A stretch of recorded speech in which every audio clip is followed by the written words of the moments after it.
Quand on se parle de la République démocratique du Congo, on se parle de tout ce qu'on prévoit et tout ce qui se fait. On parle aussi de l'actualité et c'est ça le but de ce magazine d'analyse.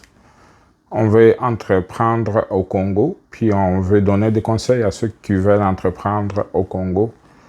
C'est vrai que c'est un terrain vierge, mais cependant très compliqué, puisque les mentalités n'ont pas changé. Les gens continuent à se comporter comme si on était au XVIIIe siècle. Le vol, le détournement, les deniers publics, que ce soit dans le chef de ceux qui dirigent, et même le peuple lui-même est trempé dans la corruption, dans le détournement et surtout dans le vol de biens publics. Ce magazine, nous l'avons créé pour l'entrepreneuriat.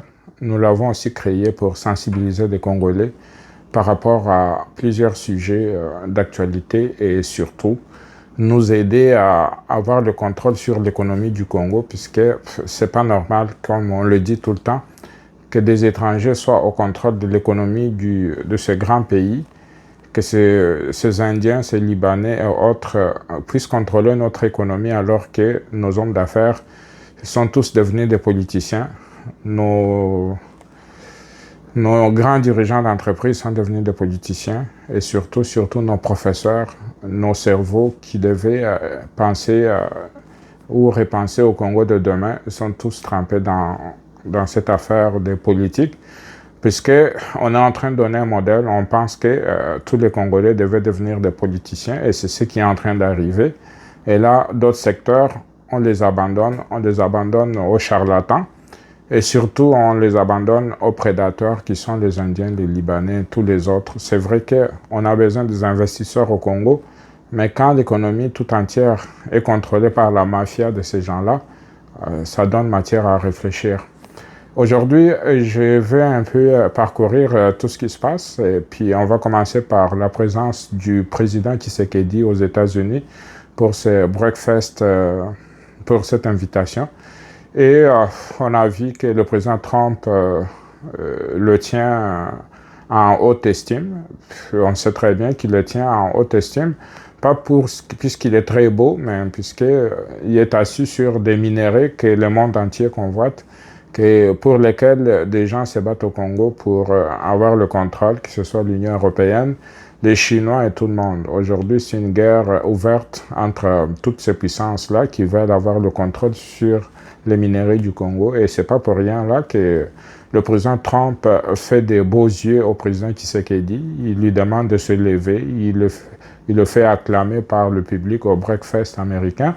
Et surtout, il lui dit qu'il peut l'appeler à tout moment. Et ça, c'est un signal fort à ceux qui continuent à penser que les Américains sont là comme un fait de paille. Non, les Américains savent ce qu'ils font avec le Congo et ils comptent beaucoup sur ce partenariat pour leur économie à eux. Et donc, c'est à nous de profiter de cette manne tombée du ciel pour pouvoir aussi nous organiser. Puisque c'est pas normal qu'un président congolais puisse faire 16 000 km, se déplacer jusqu'aux États-Unis juste pour un breakfast. Et tout ça, on comprend qu'il vient puisque le Congo est faible, puisque le Congo a besoin des appuis pour se réorganiser. Mais ça devait être une leçon importante. On ne peut pas tout le temps et pour toujours continuer à nous accrocher à d'autres pour notre survie à nous. D'autres viennent certes pour leurs propres intérêts, mais on devait aussi en profiter pour faire de ce besoin que les autres ont, nous consolider pour construire un Congo fort qui pourrait à l'avenir dicter le tempo et non s'accrocher aux autres pour régler ses propres problèmes. Aujourd'hui, cette guerre qui nous fatigue, qui nous prend tout notre temps, pouvait être limité dans le temps, mais sauf qu'un pays où tout est désorganisé, on a vu hier juste une pluie de quelques heures, la ville de Kinshasa était complètement désorganisée, le centre des affaires dans l'eau et le boulevard du 30 juin inondé des principaux quartiers de la ville ont subi des dommages importants.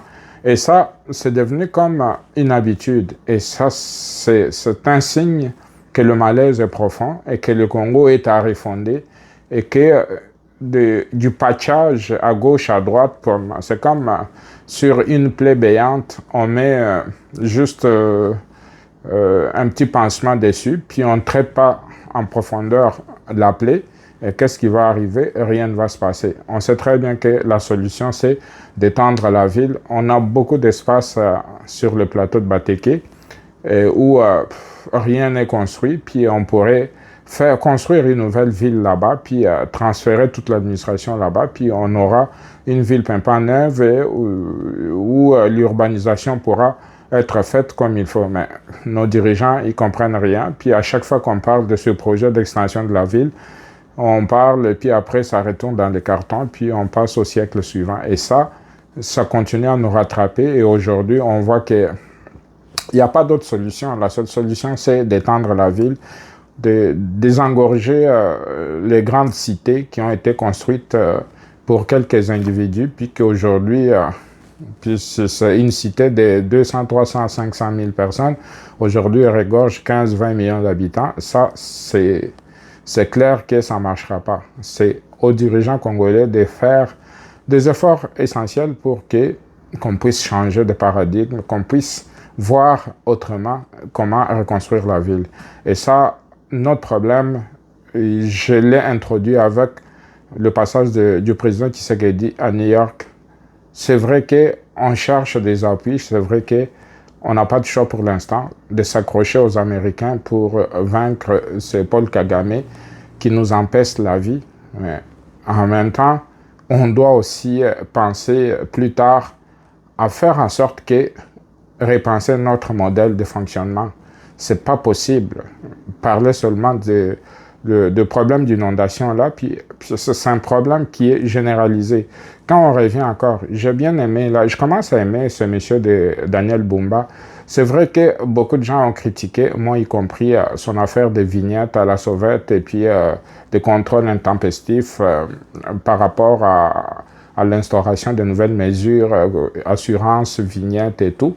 C'est vrai qu'un pays normal, là, ça ne devait même pas être quelque chose de situé dans le temps, puis ça devait être de façon permanente, ce contrôle-là.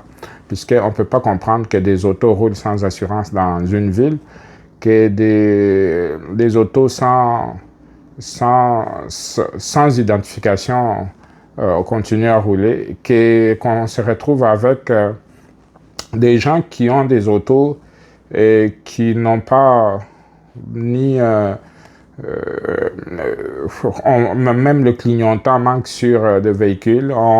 On voit que des gens circulent sans feu de position, puis rien, et personne ne se pose la question. Puis des autos d'un autre âge qui continuent à circuler, puis à transporter des paisibles citoyens dans la ville avec des freins défectueux, puis qui font des accidents, puis qui tuent des citoyens.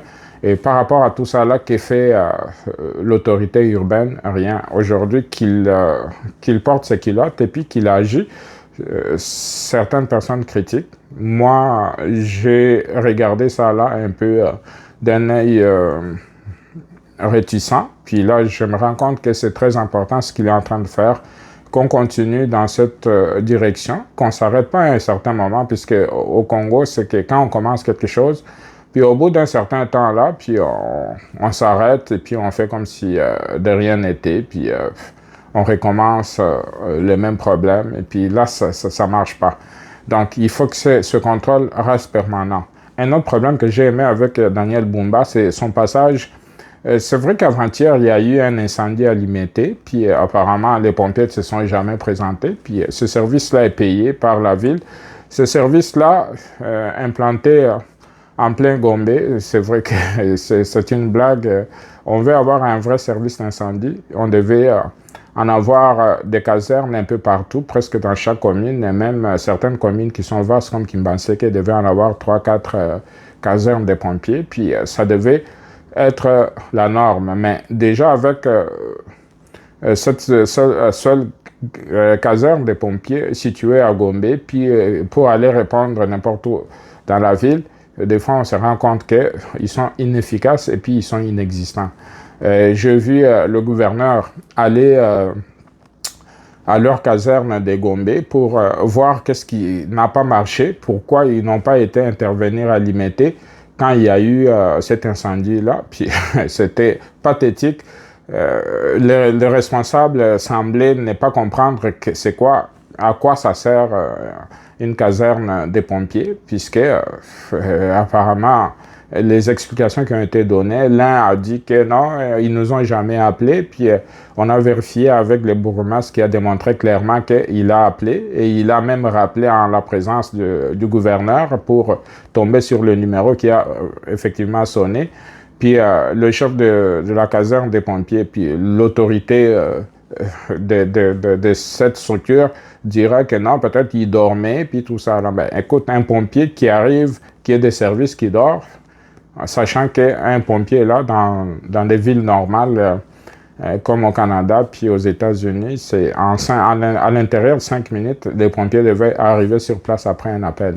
Mais quand on dit que les pompiers dormaient, puis on se pose des questions si vraiment on sait c'est quoi que ça veut dire. Bon, tout ça là pour arriver à apprendre quoi, puis démontrer clairement qu'on est inefficace à tous les niveaux. Les détournements, on n'en parle pas. Les citoyens, l'incivisme et tout ce qui doit se passer ne se passe pas correctement. Comment voulez-vous qu'on puisse avancer dans un pays qui n'a pas compris que des services de l'État sont là pour faire avancer la civilisation, puis on va dans l'armée, la même maudite affaire, et puis on se retrouve avec même la direction de l'armée elle-même qui à l'état-major, où on se retrouve des fois là que des autos sont en crevaison, puis il manque des pneus, puis avec tout le budget que le président de la République consacre à cette structure, et puis qu'on se retrouve qu'on fasse rouler des bus qui ont des pneus rendus lisses au lieu, puis on n'est pas capable de les changer, puis des crevaisons à tout bout de champ, puis comment voulez-vous avoir une structure qui marche quand bien même des individus contrôlent le budget, puis on l'a vu au Parlement, Vital Kamerhe, et je ne sais pas, le Parlement est incomptable, mais apparemment tout était payé par le bureau de Vital Kamerhe lui-même qui payait des factures en cash et puis tout ça. Donc, vous voyez très bien que c'est un pays qui est à réorganiser, un pays qui est à refonder, un pays qui manque de tout, puis qui n'a pas de structure de fonctionnement efficiente. Donc, quand on regarde ensemble tout ça là, puis on continue à prier que les choses se remettent en place et puis qu'on puisse se reparler vraiment pour tout réorganiser puis avoir un pays digne de ce nom. Puisqu'un pays où, même dans la capitale, on n'est pas capable de gouverner, puis je me demande, quand on va aller au bas-fond de nos villages, qu'est-ce qui se passe là-bas, puis on ne sait pas qui existe là-bas. Déjà, en partant, on n'a même pas de carte d'identité nationale dans ce pays-là. Tout ça, là, c'est des problèmes qui vont de jour en jour et qui nous démontrent clairement nos limites. On dirait qu'on est des citoyens, puis on ne sait pas qu'est-ce qu'on fait avec notre pays. On est des citoyens, puis on ne sait pas si vraiment un jour on va réorganiser notre vivre ensemble, puisque ce qui est en train de se passer présentement, c'est triste à dire et c'est pas acceptable. C'est pas acceptable du tout. Tout cela, je veux revenir. La présence du président Tshisekedi aux États-Unis est importante. Cette présence-là devait nous aider, comme je l'ai dit, à consolider un État fort.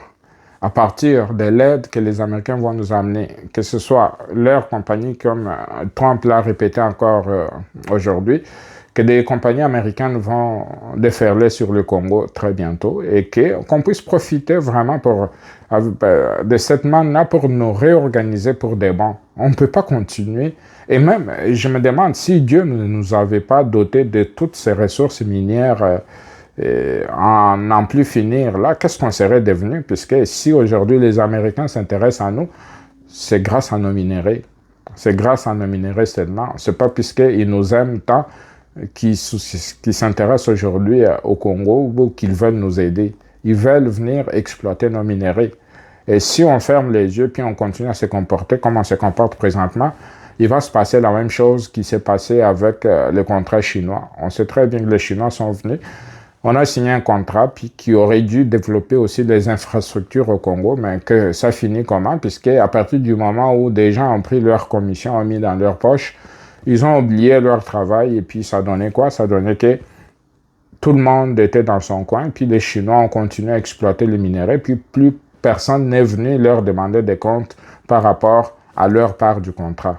Aujourd'hui, on sait comment ça finit, puis ça a été renégocié, puis là, depuis un certain temps, on récupère quelque chose, mais quelque chose qui arrive peut-être trop peu, trop tard, puisque c'est un contrat qui date d'il y a 10 ans de cela, puis et aujourd'hui, on commence à rattraper, mais on rattrape. Les Chinois ont déjà pris le gros bout du bâton dans cette négociation-là. Puis nous, on a dormi. Puis aujourd'hui, on se réveille un peu trop tard. La même chose, j'aimerais pas qu'on se réveille avec les Américains, parce que si on continue à se comporter de cette façon-là, puis des gens voient juste leurs petits intérêts, qu'est-ce qui rentre dans leur poche, puis ils ne regardent pas que peur l'État congolais quand le contrôle n'est pas fait, quand le suivi ne se fait pas correctement, puis ça va donner que nous allons continuer à pleurer, nous allons continuer à nous faire exploiter, puis nos minéraux vont partir et puis nos populations vont rester pauvres. Aujourd'hui, on est très pauvres même. On devait avoir le minimum d'infrastructures avec le contrat chinois, ce qui n'est jamais arrivé. Aujourd'hui, on se rattrape un peu, mais on doit tout faire pour que, à l'avenir, que cette histoire de Chinois nous ait appris quelque chose, qu'on puisse maintenant, dorénavant, être un peu plus strict, un peu plus sérieux, puis avancer avec beaucoup plus de sérieux. Mais c'est que le signal qui est donné présentement me laisse croire qu'on n'a rien appris de ce qui s'est passé avec les contrats de Chinois. Les Américains vont bientôt arriver au Congo pour des grands projets. Et si nous, on n'est pas vigilant, puis on ne s'organise pas correctement, qu'est-ce que ça va donner? Ça va faire ça va faire un autre fiasco. Puis pendant ce temps-là, nos matières premières vont continuer à être exportées. Puis nos enfants vont pas bénéficier de tout ça là. Que ce soit, on n'a aucun système de santé. Je dis bien un système de santé inexistant dans un pays de 20 millions d'habitants. Disons de 120 millions d'habitants au minimum, dans une ville de Kinshasa de 20 millions d'habitants, puis on se rend compte qu'on n'a même pas un moyen de transport potable. Ne fût-ce que quelques lignes de métro serait un premier pas. Et même dans ce deal avec les Américains, on leur a demandé c'est quoi les gros projets. Je n'ai pas entendu parler d'un métro. Il me semble que c'est un must. On devait, dans ce deal, demander aux Américains s'ils peuvent nous construire ne fût-ce que quelques lignes de métro dans la ville de Kinshasa, 4 ou 5, puis des autoroutes genre qui partiraient de Maluku jusqu'au centre-ville de Kinshasa, qui aideraient à désengorger pour ceux qui veulent aller habiter dans ces coins de Kinshasa. Puis s'il y a une bonne autoroute qui part de la gare centrale, qui longe le fleuve jusqu'à Maluku, je pense que beaucoup de Congolais seraient intéressés à aller construire des belles maisons sur le plateau de Bateke, puis c'est comme ça là qu'on élargira la ville. Et avoir des moyens de transport genre de métro qui partiraient d'un peu partout, puis gare centrale, Unikin, Kitambo Magasin, puis Lemba, puis Kingasani, puis tout ça là, ça amènerait des bases solides d'un fonctionnement normal. Mais toujours est-il que les gens fonctionnent au Congo selon leurs intérêts. Leurs intérêts, c'est quoi? C'est qu'est-ce qui rentre dans ma poche? Qu'est-ce que je gagne après mes frais d'émission quand je vais me rendre à tel ou tel endroit? Combien je vais gagner? Puis tout ça là. Ce qui arrive même au niveau de l'administration, puis la gestion des fonds publics sont gérés de façon opaque. Des gens qui sont censés faire des dépenses ne voient pas l'argent et tout est centralisé. Vous arrivez à la ville de Kinshasa, la même chose. Les communes manquent grièvement même du papier, même de quoi fonctionner, mais pendant ce temps-là, tous les fonds sont centralisés au niveau de l'hôtel de ville de Kinshasa. Puis à la fin, ça donne que l'hôtel de ville de Kinshasa ne sait pas organiser la ville correctement. Aujourd'hui, on a des trous partout. Puis tu arrives à Kinshasa, c'est comme si tu as débarqué dans une ville qui vient d'être frappée par la guerre. Or, il n'en est pas question. Tout ça là, c'est quoi? C'est qu'on est désordonné, puis tout le monde regarde, tout le monde critique, mais personne n'agit. Les Quinois n'ont jamais réclamé rien, puis ils se plaignent en silence, mais il n'y a personne qui hausse le ton, puis il n'y a personne qui demande à ceux qui ont voté d'être imputables à cette population.